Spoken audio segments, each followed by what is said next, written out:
करुणाचा विषाचा सगळ्यांच्या पाया माझे दंडवत आपुलाने चित्त शुद्ध करा. आयुष्य तुकाराम महाराज म्हणजे आयुष्याचा नाश करू नका. आयुष्य म्हणजे माणसाला आयुष्य कसं दिलेलं आहे. पावला राजे हे कागटाळे न्याय न घडे उपाय घडवाले. या ठिकाणी न घडणारे उपाय घडवाले. आता आपल्याला जे आयुष्य मिळालंय ते थोडक्यात जास्तीतच मिळाले म्हणायला हरकत नाही. कारण कित्येक जण कोरोनामध्ये कित्येक जण आपल्या जवळचे निघून गेले बाबा. हे जे आपल्याला आयुष्य मिळले हे आता जास्तीतच आयुष्य मिळले म्हणायला हरकत नाही.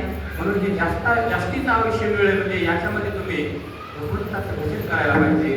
भगवंताचं ध्यान करायला पाहिजे. सतत जर देवाचं भजन केलं तर देव आपल्याला निश्चितच प्राप्त झाल्याशिवाय राहणार नाही. आयुष्य अनमोल आहे. कारण माणसाला आयुष्यात आहे किती नेमकं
आपल्याला काही जास्तीचा विषय नाही. मी गमतीने बोलत असतो. सांगा बरं कोणाचा विषय किती आहे नेमकं? कोण ठाम सांगू शकतो बाबा माझा आयुष्य 100 वर्ष आहे, मी 100 वर्ष जगू शकतो, असं कोणी ठाम सांगू शकतो का? बोलू शकतो का कोणी? 100 वर्ष नाही. आता जे चौखडिया सहस्त्र जाय ते ठाये ठाव एक विळूची होय आणि तैसेची सहस्त्रवारी जाय बाहेर रात्रीत येतो. ब्रह्मदेवाला कितीतरी चौकड्यांचं राज्य होतं. सप्तकोटी घर सोन्याची होती. 1,00,000 पोरं होते, 1,15,000 नातू होते. राशन किती लागत असेल, गहू किती लागत असेल काही विचार आहे का त्याचा? अशा रावणासंगत कवडी गेली का मला सांगा बरं. एक कवडी तरी तुकामध्ये काय म्हणतात ना, तुकामध्ये सांग संपदा सांगा ती कवडी गेली नाही. विठ्ठला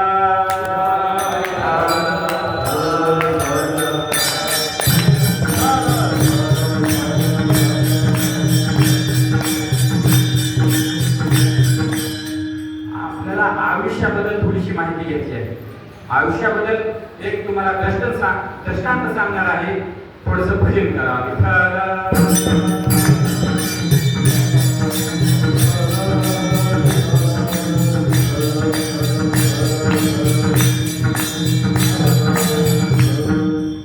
पूर्वी आपल्याकडं लोकशाही नव्हती, राजेशाही पद्धत होती. आता आपण लोकशाहीच्या या काळामध्ये जगतो.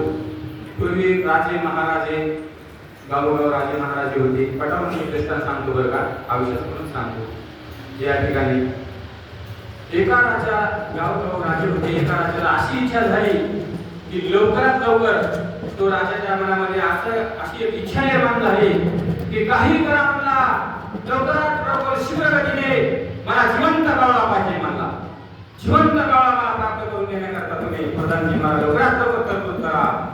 आपण ते लवकरात लवकर कावळा आणि ते कावळ्यासाठी एवढं शक्य आहे का? ते काही सांगू नका, लवकरात लवकर तयारी करा आणि मला जिवंत कावळा प्राप्त आणून देण्याचं काम तुम्ही करा. प्रधानजीला चिंता पडली, बाबा आता जिवंत कावळा. त्याच्यामध्ये एक सैनिक विचार होता, तो सैनिकाकडे गेला. सैनिक म्हणायला लागला, अरे बाबा जिवंत कावळा मिळणं एवढं शक्य नाही म्हणतात. मला जिवंत कावळा एवढं शक्य नाही, काय करावं लागेल? काही करा म्हणता, काय बक्षीस लावायचे ते लावा, परंतु जिवंत कावळा मला आणून देण्याचं काम तुम्ही करा. या ठिकाणी कावळे शोधण्याकरता एखाद्या सैनिकाने युक्ती सुचली की बाबा आपण कावळ्याकरता आपण काहीतरी बक्षीस ठेवू. अरे लागेल तेवढं बक्षीस ठेवा, पण लवकरात शीघ्रगतीने कावळा मला आणून द्या. तेव्हा त्यांनी जो कोणी कावळा म्हणजे पूर्वी काय साधन होती, पूर्वी साधन दोन निष्ठा दुसरं काही साधन नव्हतं. आता आले निष्ठा करा, YouTube, ते प्ले स्टोअर काय काय आले, आता काही सांगू नये. आता या क्षणाला जरी आपण मोबाईल मध्ये टाकलं तर गल्लीपासून दिल्लीपर्यंत पोहोचतं, दिल्लीपासून गल्लीपर्यंत येतं. हे आता साधन झाले, पण तेव्हा काय होतं, तेवढी शिवाय पर्याय नव्हता. मग ते सैनिक गावात आले, सप्ताह चालू होता मंदिराच्या समोर. या ठिकाणी नवनीचं काम, या ठिकाणी आदेश दिला गेला की जो कोणी कावळा देईल त्याला 1 लाखाचं बक्षीस देण्यात येईल म्हणजे. मग आता असे मंदिराच्या समोर एक पांगळा आणि एक आंगळा मागण्याकरता बसायचा. ते आपल्याला पटरपूरच्या ठिकाणी दिसतात बघा, फार गोड मागत असतात. एक एक पैसा या गरीबाला आशीर्वाद लागल मुला लेकराला, फार गोड म्हणत असतात. आणि ते आपल्याला पाहायला मिळतं. मला सांगा, परंतु या दिवशी अशी गोष्ट झाली, ते सकाळपासून आंगळा ओरडत होता, सकाळपासून आरडा ओरड करत होता, पण त्याच्या थाळीमध्ये 1 सुद्धा रुपया पडलेला नाही. तो आंगळा ओरडू लागला त्या पांगळ्याला, का रे पांगळ्या, अरे सकाळपासून मी ओरडतो म्हणला, माझ्या थाळीमध्ये 1 सुद्धा रुपया आलेला नाही. आता तुला काही अक्कल बिक्कल आहे का नाही, धोका आहे का म्हणला. लोक कुठे गेले, कावळा पकडायला गेले. कावळ्याची मला सांगा, आपल्या गावात जर असा आदेश आला तर कावळ्याचे 1 लाख, तर आपण काय म्हणतात, सालभर शेतामध्ये राबून काय येऊ देत नाही रे. कावळा जर सापडला तर कावळ्याचे 1 लाख सांगा. असा जर आदेश आला तर कीर्तनात तरी कोणी थांबल का हो? कावळ्याचे 1 लाख म्हणल्यावर इथं तरी कोणी थांबल का? सगळं कावळे पुढी माणसं मागं, कावळे पुढी माणसं मागं, सगळं गाव कावळ्याच्या पाठीमागं लागलं. आंगळ्याच्या खाईत कसा करता येईल म्हणला, तुझ्या पाठीमागं कोणी, आज गावामध्ये कोणी सुद्धा नाही, सगळे लोक कुठे गेले? ध्यानात घ्या बरं का, लक्ष इकडे जाऊ नका. जसे पक्षाला 2 डोळे असतात तसे कावळ्याला किती डोळे महाराज?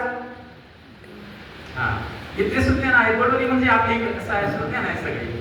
इथं कुणी अज्ञान नाहीच म्हणायला हरकत नाही.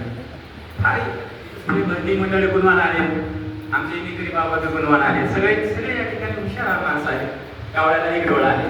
त्याचं कारण आहे की राम या ठिकाणी वनवास करत असताना गंधर्वरूपी इंद्राचा मुलगा जयंत गंधर्वरूपी रूपाने कावळा म्हणून या ठिकाणी आला. कावळ्याच्या रूपात सीतामाईला दोष मारले, आमच्या भळबळ काढण्यासाठी घायल कळलं सीतामाईला. रामायणामध्ये आपण ऐकतोच ना. आणि त्या कारणास्तव राम म्हणजे म्हणले, आता माझ्याकडे काही साहित्य नाही, माझ्याकडे बाण नाही. गर्भाची काळी म्हणजे गवताची 1 काळी घेतली आणि सोडली. आता तो राम बाण होता महाराज, तो काही कुणाचा असा गाड्या बाण होता का? त्या सोडलेल्या धर्माच्या काळीने त्या कावळ्याच्या डोळ्याचा भेद घेतला. तेव्हापासून कावळ्याला 1 डोळा असो. या ठिकाणी 1 डोळा आहे, पण तो एका डोळ्याने सुद्धा तो 4 पाहतो. त्याच्याकडे चतुराई आहे पाहण्याची. असो, मला तिकडे जायचं नाही. बोलपूर ठिकाणी कसाळे या ठिकाणी बोलपूर हे मला सांगायची गरज नाही. आपण कुठपर्यंत जातो. तो पांगळा या ठिकाणी भजन कोणी माणूस नव्हता, थाळीमध्ये रुपया पडत नव्हता. मग पांगळा म्हणला, आज तुला दक्षिणा देण्याकरता कोणी मिळणार नाही. सगळा म्हणला, आता भगवंताच्या दारामध्ये आपण बसलो, त्याची भजन करून म्हणला. मोकळ्या टायमामध्ये मला मोकळं कसं बसावं म्हणला. म्हणून त्यानं सुरू केलं मग आता भजन. राम कृष्ण हरे जय जय राम कृष्ण हरे राम कृष्ण हरे जय जय राम कृष्ण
तांदळाकडे या ठिकाणी एखादी गोष्ट कमी असते पण देव त्याला दुसऱ्या चार गोष्टी आगाव देत असतो.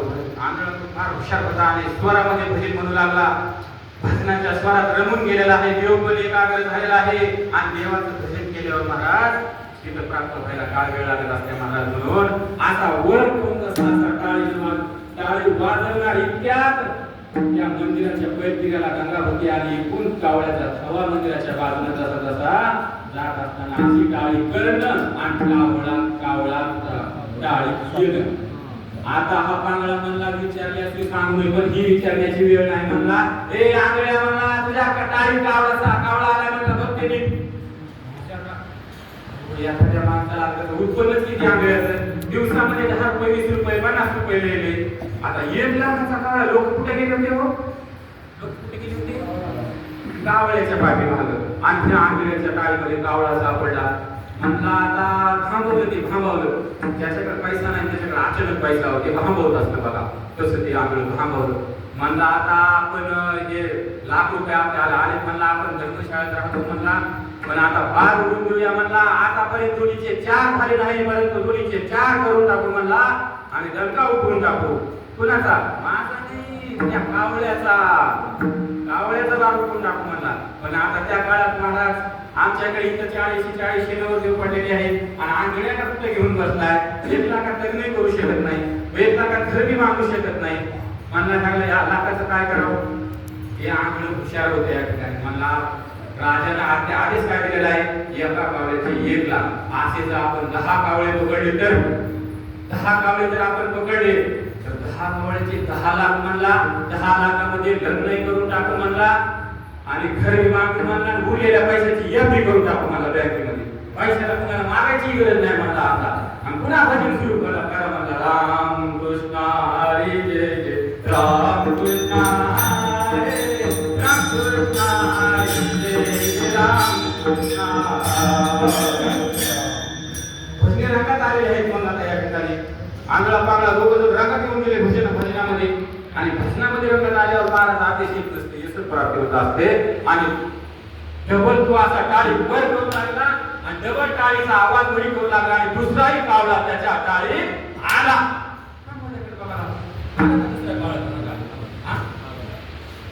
दुसरा कावळा आला का त्याच्या टाळीत? दुसरा कावळा त्याच्या कावळ्यात आला नाही महाराज. पहिलाच कावळा त्याच्या बगलत निघून गेला. बगलत मारलेला कावळा होता तो पहिलाच निघून गेलेला आहे. मग तसा आता मला सांगा, आपल्या टाळीतून कुणाचे किती आयुष्य गेलेलं आहे टाळीतून? आपल्या टाळीतून कुणाचे 80 गेले असते, कुणाचे 70 गेले असते, कुणाचे 50 गेले, कुणाचे 30 गेले. गेले किती हे सांगता येते, पण राहिले किती हे सांगू शकता का? गेलेला विषय थोडा बाजूला ठेवा, राहिले किती हे सांगता येते का? म्हणून महाराज विषयात सांगू नका. सांगू वाटत नाही पण सांगितल्याशिवाय कळत बी नाही. म्हणून माऊली म्हणली, देवी विषयांचे जे सुख हे केवळ परम दुःख, परी काय जे मूर्ख नशेवी तासरे नसरे. असे या ठिकाणी विषयात पडून राहायला नाही पाहिजे. परंतु माणसाला हे परमार्थ भजन हेच कडू लागायला लागले. विषय विसाचा पडी पाडू गोड परमार्थ लागे कडू. कडू विषय तो गोडू जीवाशी झाला. संसार कडू आहे पण ती गोडच माणसाला लागायला लागला. आणि खरं गोड काय परमार्थ आहे पण ती गोड लागायला लागले माणसाला. मंदिराकडे या म्हणजे ते तिकडे जाते. तिकडे म्हणजे समजून घ्या तुम्ही, तिकडे म्हणजे कुठं त्याचं नाव घेत नाही आम्ही. तिकडे जास्त संख्या बघा, तिकडे बारी असते. इकडे या म्हणलं की इकडे यायला वेळ नाही आपल्याकडे. म्हणून विठाला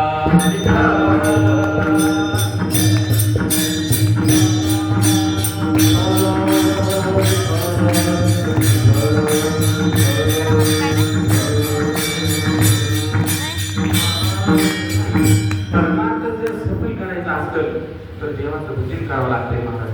आणि भजन करण्याकरता काय सुद्धा असावं लागतंय?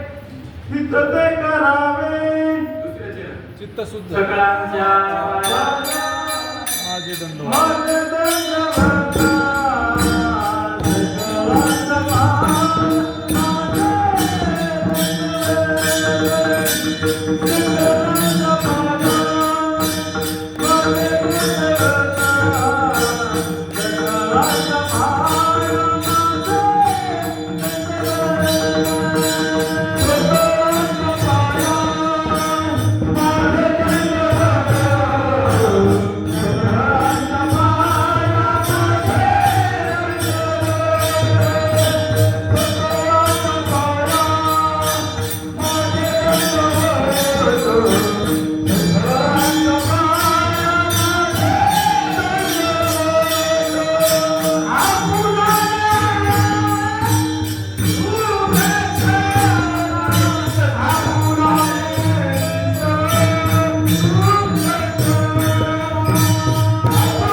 आता तरी पुढे हाचे उपदेश नका करुणा विषयाचा सगळ्यांच्या पाया माझे दंडवत आपुलाने चित्त शुद्ध करा. परमार्थ जर शिटीला न्यायचा असेल, परमार्थ जर मध्ये जर आपल्याला सक्सेस व्हायचं असेल तर महाराज चित्त सुद्धा असणं गरजेचं आहे. परमार्थ सक्सेस न होणं, परमार्थ आपला शिटीला न जाणं म्हणजे आपण अशुद्ध असणं म्हणायला हरकत नाही. चित्त अशुद्ध असण्याची कारण आहे. म्हणून महाराज म्हणतात परस्त्री अभिलाषा करू नका, परधनावर आशा करू नका. परधन परस्त्री या गोष्टीची अभिलाषा करू नका. संताला शरण जा, तेव्हा भगवंताच्या दर्शन घ्या. मनामध्ये चित्त शुद्ध करा. म्हणून माऊली म्हणतात म्हणून या तयाच्या चित्ता. ध्यान देऊ नाही का माऊलीची वय आहे, मी माझ्या पद्धतीत सांगत नाही. म्हणून तयाची या चित्ता माझी जवळीक पांडू सुता. केव्हाची तो तत्वता स्वरूप माझे. ज्याच्या चित्ता माझी जवळीक आहे, ज्याच्या हृदयात मी आहे त्याच्या हृदयात मी सुद्धा वास करत असतो. म्हणून माऊलीने सांगितले बघा दुसरी सुद्धा एक फार अशी सुंदर अशी गोडगोळी आहे. जे माझी नित्यता ते नित्य पंडसुता परी पूर्णता माझी आचे. नित्य नियमानं ज्याच्या चित्तामध्ये सतत म्हणजे खंडन न पडता माझं भजन होतंय ना त्याच्या चित्तामध्ये मी राहतो, म्हणजे कुणाच्या चित्तामध्ये राहत नाही. आणि त्याला मग महाराज संकट विघ्न असं काही उद्भवतोय का हो? बघा आता तुकाराम महाराज सूत्राप्रमाणे चित्त शुद्ध तरी शत्रु मित्र होती. व्याघ्र हिन खाती सरपटया विसते अमृत आगाधते ही आकर्तव्य नीत होय त्याचे. विष असू द्या, विषयाचं सुद्धा अमृत तयार होते म्हणले. पण कुणासाठी होतंय? ज्याचं चित्त शुद्ध. शीतल होतील अग्नी ज्वाला. अग्नीच्या ज्वाला सुद्धा असल्या त्या सुद्धा शीतल होऊन जाते लोक महाराज. पण काय असलं पाहिजे? चित्त शुद्ध असलं पाहिजे. आपलं अंतकरण शुद्ध असलं पाहिजे. आणि चित्त जर मग आता चित्त शुद्ध करण्याकरता काय केला असेल? कर्म शुद्धता, कायिक शुद्धता, वाचिक शुद्धता जर आपण करत राहिलो ना तर चित्त शुद्धी सुद्धा होत राहत असते. म्हणून कायिक वाचिक मने वाचा करणे जयांची भजनी देवाची आवाहने ते शरीर जाते क्षणी देवशी झाले. मनाने कायेनं वाचन सतत जर देवाचं भजन केलं महाराज तर 100% आपलं शरीर देव झाल्याशी राहणार नाही का? बरं आपण ठरवलं पाहिजे कसं? आता ठरवलं तर सरपंच सुद्धा होऊ शकतो बाबा, ठरवलं तर नगराध्यक्ष होऊ शकतो, ठरवलं तर आमदार खासदार होऊ शकतो, ठरवलं तर या ठिकाणी मुख्यमंत्री प्रधान राष्ट्रपती सुद्धा होऊ शकतो. ठरवलं तर त्याचा नाही देव सुद्धा होऊ शकतो. पण ठरवलं तर पाहिजे, त्याचं नाव तर घेतलं पाहिजे. पण नाव कसं घ्यावं लागेल सांगतो. अगोदर थोडस भजन करा.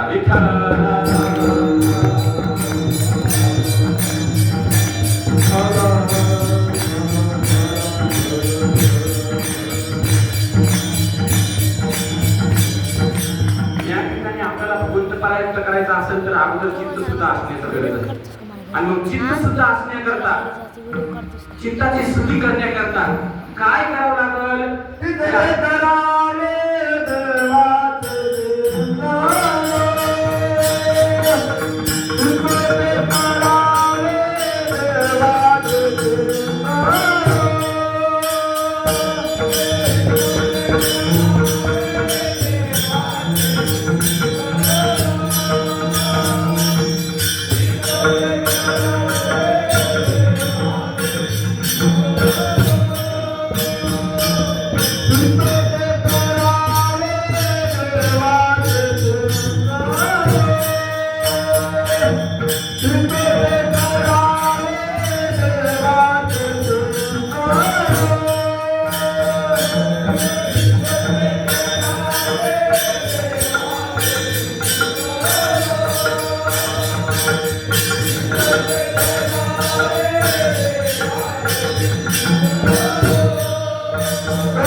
सगळ्यांच्या पाया माझे दंडवत आपुलारे चित्त शुद्ध करा. इथं ते करावे देवाचे चिंतन करून या मन शुद्ध व्हावे. या ठिकाणी देवाचं भजन करावं लागतंय, मन शुद्ध करून भजन करावं लागतंय. बघा ना तुकाराम महाराजांची साखळी कशी आहे. या ठिकाणी पहिल्या चरणात उपदेश केलेला आहे, दुसऱ्या चरणामध्ये चित्त शुद्ध करा, दुसऱ्या चरणामध्ये मन शुद्ध करून देवाचे भजन करा. या ठिकाणी पण आपल्याकडे उलटी वागणूक आहे. बाळ जसं जसं वाढत जाईल ना तसं तसं आपण त्याचा वाढदिवस साजरा करतो, त्याचा आनंद व्यक्त करतो. आता मला खरं सांगा, जसं जसं बाळ वाढत जाते तसं आयुष्य कमी होते का जास्त होते हो? हा, जन्मलिया दिवस दिवसे तो लागे काळाची आजी आयसे हे वाढी करीती उल्हासे उपविधी मुळ्या. आपल्याकडे अशी उलटी पद्धत आहे बघा. एखाद्याला मर म्हणायचं आणि मेला की लगेच रडायला उभा टाकायचा. आपल्याकडे एवढी सुद्धा हिंमत नसते अंतपर्यंत मर म्हणायचं आणि रडायचं, अशी पद्धत आहे आपल्याकडे. म्हणून माऊली म्हणजे जन्मलिया दिवस दिवसे हो लागे काळाची आजी आयसे हे वाढीची करीती उल्हासे उपविधी मुळ्या. जन्मलिया दिवस दिवस म्हणजे जसं जसं बाळ वाढत जाईल तसं तसं त्याचा आयुष्य कमी होत जात असं. म्हणून आनंदाने त्याचा वाढदिवस करायला नाही पाहिजे. तो पुढे दिवस होतोय महाराज, आम्ही ते चिंतन म्हणायला हरकत नाही.